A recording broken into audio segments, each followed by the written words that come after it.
አሁን በቀጥታ መስመር ላይ የሚገኙት የህግ ባለሙያ ጠበቃ ቢቢተው አብረውን ይገኛሉ። ጤና ይስጥልኝ የህግ ባለሙያ ጠበቃ ቢቢተው። ጤና ይስጥልኝ። ጤና ይስጥልኝ። እንግዲህ እስኪ ከአየር ጸባይ እንጀምር። እንዴት ነው እናንተ አካባቢ እንዴትስ ትቋቋማላችሁ የሚለውን? እንግዲህ እንደማየው ከሆነ በውጭ ደመነን ብሏል። ይዝነብ አይዝነብ ቢሮ ስላለው ዛሬ አላየውም። ደህና ሁኔታ ነው ያለ። ደስ ይላል። አይ በጣም ጥሩ። እንግዲህ ራሳችሁን ጠብቁ። በመጀመሪያ በእውነት መልካም ሳምንት እመኛለሁኝ የህግ ባለሙያ ቢቢተው። እንግዲህ በእውነት አነጋጋሪ የሆነው የወታደራዊ ምልመላ ህግን ባስመለከተ የሃይማኖት ተማሪዎች ምልመላ አሁንም ይሄ ህግ በእውነት ብዙ አዳጋች ነገሮች እየታዩበት ነው። በዚህ ሁኔታ ላይ እስቲ ትንሽ ማብራሪያ ካስፈለገ ለህብረተሰባችንም የሚረዳ በዛን ጀምር። እንግዲህ በጣም የሚያሳዝነው በተለይ የሃይማኖት አክራሪ ተከታዮች ጥቅምት 7 ቀን 2023 ዓ.ም በደቡባዊ እስራኤልና በሰሜን እስራኤል በደረሰው አደጋ በርካታ ወገኖች ወታደሮች የሞቱበት በደቡብ ደግሞ ወደ ጋዛ የተወሰዱበት ይህ ቀን ይህ ጊዜ አዲስ ክስተቶችን በእስራኤል ወስኗል፣ ደርሶብናል። ስለዚህ እስካሁን ድረስ በሃይማኖት ትምህርት በማካኛኘት እነሱ ያው ጸሎት በማድረግ የበለጠ ሀገሪቱን እንጠብቃለን እያሉ ነው የሚያስቡት። ግን በተግባር ግን የእስራኤል ወታደር የሰው ኃይል አጥሯቸዋል። ስለዚህ በዚህ ላይ ሁሉም መተባበር ሲገባው እነሱ ሌላ ዓላማ ሌላ ሁኔታ ይዘው መጥተዋል።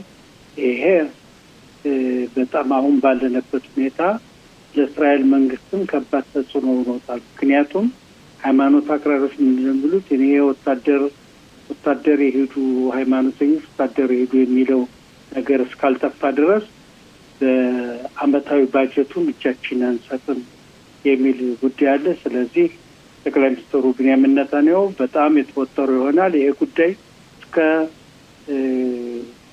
መጋቢት ወር ድረስ ነገሩ ሊቆይ ይችላል። እዚያ በኋላ ግን ወታደርም ማግኘት አልተቻለም፣ ባጀትም ማሳለፍ አልተቻለም። ስለዚህ እስራኤል ወደ ምርጫ መሄድ አለባት ማለት ነው። አዎ እንግዲህ በዚህ ጉዳይ ላይ በእውነት ከመንግስት ብቻ ሳይሆን የህዝቡ ዝምታ፣ ህዝቡም ይሄን ነገር ይቃወመዋል። ሁሉም የራሱን የሆነ እንግዲህ ግዴታውን መወጣት እንዳለበት ነው የሚነገረው። ግን በዚህ ጉዳይ ላይ በእውነት በህዝቡ የሚሰማ ብዙ ነገር የለም። ለምን? እንግዲህ በአጠቃላይ በእስራኤል ፖለቲካ ውስጥ እስካሁን ድረስ የነበረው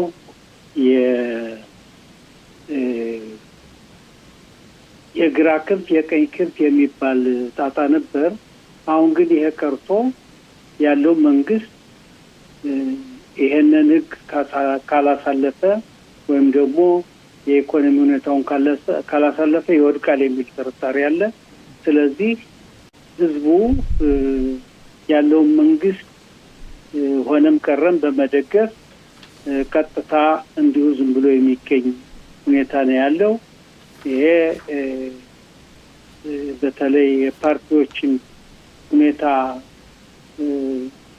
ደምስሶ እንዲሁ ህዝቡ ባለው መንግስት እሱ ይሻለናል የሚል አቋም የያዘ መስሎ ይታያል። ሌላው እንግዲህ ጠበቃ ቢቢተው መጠየቅ የምፈልገው የመንግስት ህግ አማካሪ የራሷን የስራዋን ድርሻ ለሁለት ለመክፈል የሚቀርቡ የህግ ሀሳቦች አሁንም አከራካሪ ሆነዋል።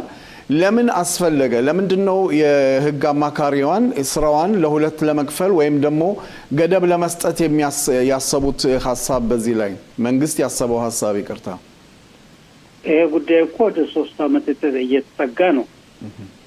መንግስት በአጠቃላይ በእስራኤል ውስጥ ያለውን የፍትህ ጉዳይ፣ የመንግስት አማካሪ ጉዳይ፣ የሁኔታዎችን በሙሉ ለመቀየር ውሳኔዎችን አሳልፏል። በዚያ የተነሳም ሰልፉም ህዝቡም ሰልፍ እየወጣ ነው። በርካታ ህዝብ እነዚያ እንዳለ በ2023 ዓመተ ምህረት ጥቅምት 7 ቀን የደረሰው ሁኔታ ጥቂት ነገሩን ደበብ አድርጎት ነበር።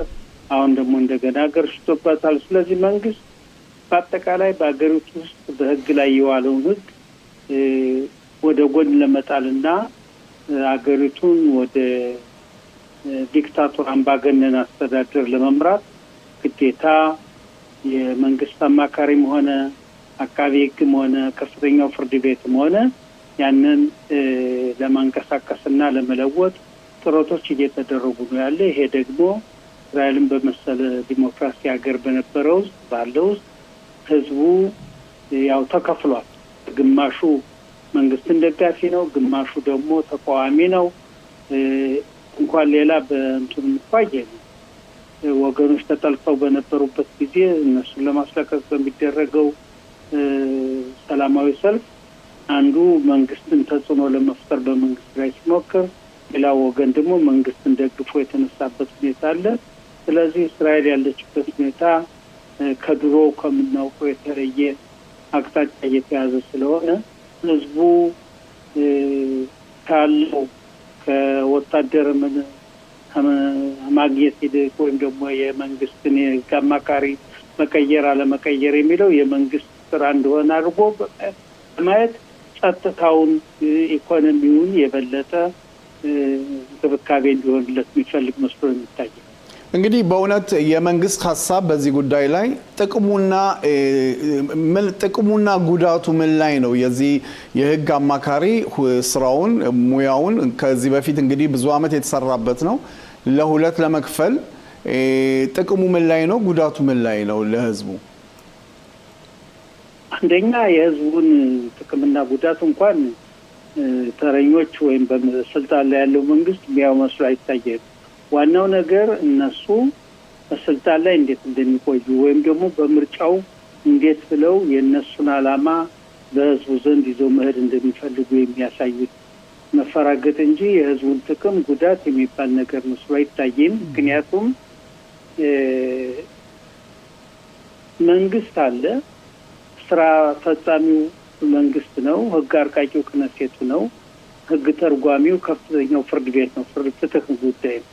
እና እነዚህ ጉዳዮች መንግስት የሚያወጣውን ከዚህ በፊት የነበረውን ህግ ለመሻር ግዴታ ከ120 መቀመጫ ውስጥ 80ውን ድጋፍ አግኝተው የተቃራኒና በስልጣን ላይ ያለው መንግስት ነገሮችን በአንድ ላይ ተስማምተው ተነጋግረው ብልጫ ያገኘው መቀየር ሲቻል እንዲሁ ዝም ብለው የፈለጉትን ለማድረግ የሚያደርጉት ጥረት አገሪቱን በዓለም ዙሪያ ሊያስገመግማት እንደገና ደግሞ ብዙ በርካታ እስራኤላውያን ከነበሩበት ሁኔታ ወደ ኋላ ሸጠፍ ሊሉ የሚችሉበት የሚንሸራተቱበት ሁኔታ እየመጣ ነው ያለ።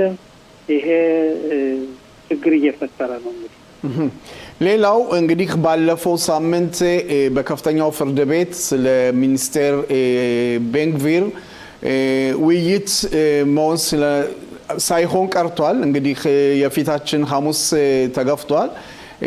ይሄም ማለት ያው በቂ ዳኞች አልነበሩም የሚል መስሎ ነው የመሰለኝ እኔ ባላስታውስ። እንግዲህ የሚመጣው ውይይት ምን መስሎ ይታያል? ውጤቱስ ምን ይሆናል? ጠበቃ ቤቢቶ። እንግዲህ ከፍተኛው ፍርድ ቤት በቤንግቪር ጉዳይ የመንግስት አማካሪ ቤንግቪር መልቀቅ አለበት፣ ከስልጣን መውረድ አለበት የሚለውን ሀሳብ ጠቅላይ ሚኒስትሩ ተግባራዊ ሊያደርጉ ስላልቻሉ ጉዳዩ ወደ ከፍተኛው ፍርድ ቤት ቀርቧል። የከፍተኛው ፍርድ ቤት ደግሞ መንግስት ውሳኔ እስከሚሰጥበት ነገሩን ለ2 ሳምንት ነው ለ10 ቀን ብሎ ፈቀቅ አድርጎት ነበር። እንግዲህ ይህም ሳይሰራ ይህም ሳይወስን ነገሩ እየደረሰ ነው። ስለዚህ በአንድ በኩል ከፍተኛው ፍርድ ቤት ያው ነገሮችን ደምድሞ ወስኖ አይቶ ይሄ ይሻላል ይሄ አይሻልም ብሎ ማቅረብ እንጂ በመንግስት ጋር ሊፋጠጥ መስሎ አይታይም። እንግዲህ መፍትሄ እየተፈለገበት ይመስላል እንደማየው ከሆነ እና ይሄ ጉዳይ ግዴታ መታየት ያለበት ጉዳይ ነው። እንደውም በዚህ ጉዳይ ላይ ከአንዳንድ መረጃዎች የሚወጡት በተለያዩ ባለስልጣኖች እንደሚሉት ከሆነ ከፍተኛ ፍርድ ቤት ውጤቱ ያው እንግዲህ ሚኒስትሩን የማባረር ሁኔታ ወይ ከስልጣን የማውረድ ሁኔታ ከተደረገ በጣም ዲክታቶር የሆነ ውጤት ነው የሚል አነጋገርም አለ። በዚህ ጉዳይ ላይ ምን ይላሉ? እንግዲህ ከፍተኛው ፍርድ ቤት ነገሮችን በደንብ ያያል፣ ይመረምራል። መንግስት መልስ ያልሰጠበት ምክንያት ለምን እንደሆነ ሊጠይቅ ይችላል። ግን በመንግስት ላይ ይሄን ማድረግ አለባችሁ ብሎ አባሩት ብሎ ሚኒስትሩን መወሰን አይችልም። ይችላል፣ ግን ነገሩ እንደዚህ የተካረረ ስለሆነ ከዚያ ደረጃ የሚደርስ መስሎ አይታይም። አሁንም ውስጣዊ ጥረቶች እንደሚያሳዩት ከሆነ መንግስት በዚህ ጉዳይ አንድ ሁኔታ መፈጸም እንዳለበት መስሎ ይታያል። እንግዲህ በአጠቃላይ የእስራኤል ሁኔታ በጣም የሚያሳዝን ነገር ነው። ይሄ ነው ብሎ አሁን ለመወሰን የሚያዳግት ነገር ነው። ሌላው ገና ተጨባጭ የሆነ መረጃዎች የሉም። በአንዳንድ ቦታዎች እንዳየሁት ከሆነ ጠበቃ ቢቢተው የምርጫውን ሁኔታ ባስመለከተ ድንገት የማጭበርበር ሁኔታዎች ይኖራሉ የሚባል አንዳንድ ዘገባዎች አሉ። በዚህ ላይ ህጉ ምን ይላል? ህጉስ ስለዚህ ምን ያህል ዝግጁ ነው? እንግዲህ እስራኤል የዲሞክራሲ ሀገር እንደመሆኗ መጠን እስካሁን በተጓዘችበት ጎዳና ማንም ተነስቶ ነገሮችን ማጭበርበር የሚችልበት ሁኔታ የለም። ግን ምናልባት ጠቅላይ ሚኒስትሩ አንድ ምርጫ አሁን እስራኤል ጦርነት ላይ ስለሆነች በኢራን ጉዳይም በሌሎችም ጉዳዮች አማሂተው ምርጫ ማድረግ አይቻልም ብለው ሊያራዝሙት ይችላሉ። ሁለት ምርጫ ከሆነ ያን ያህል በሀገሪቱ ደረጃ ያጭበረብራሉ ወይም ደግሞ ድምፅን ጨምሩ ይችላሉ የሚል ግምት የለም። ምክንያቱም የዲሞክራሲው ይዘት በርከት ያለ ነው፣ ጠንከር ያለ ነው እና ይሄን ማድረግ እንኳን እንዲቻልበት ሁኔታ አይመስለኝም። እንዲያውም ይሄን ጉዳይ ግዴታ ነገሮችን በዚህ ደረጃ ማየት እንጂ ይጨረበራል የሚባል ነገር ያለ አይመስለኝም። የህግ ባለሙያ ጠበቃ ቢቢተው በእውነት ስለሰጡን ገለጻ ስለነበረን ቆይታ በጣም አመሰግናለሁ። መልካም ሳምንት። እሺ፣ መልካም ሳምንት።